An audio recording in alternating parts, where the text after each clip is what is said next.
إِذْ قَالَ يُوسُفُ لِأَبِيهِ. Yusuf alayhi salam, we all know the story, he talked to his dad. He talked to his father. And the language, it has many isharat in it. Idh, actually the word idh is used for a particular time. So when, at a particular moment, Yusuf alayhi salam spoke to his father.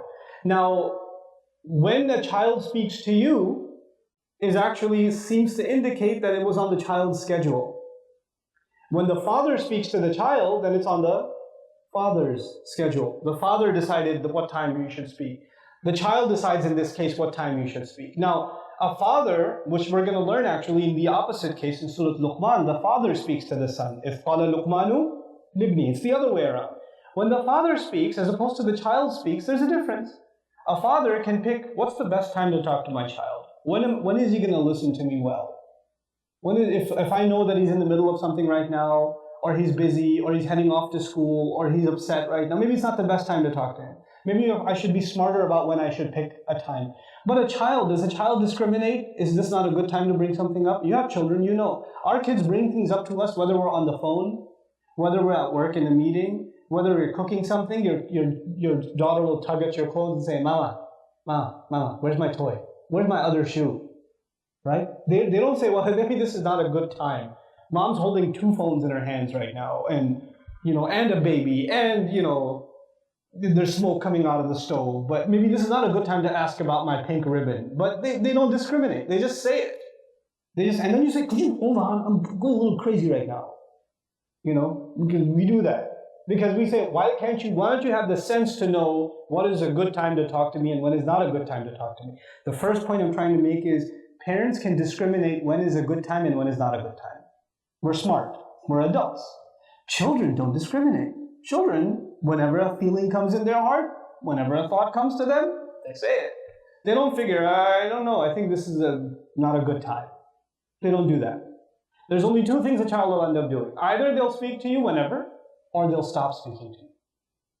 They're not going to go in between and say, I should schedule my comments with my parents. They don't have that emotional intelligence. You can't expect unrealistic adult-like things from children. That's an adult expectation from a child. So this ayah, when Yusuf alayhi salam spoke to his dad as a child, you know what that means? He spoke on his schedule. Like, he didn't pick a good time to talk to his dad. He's just a kid.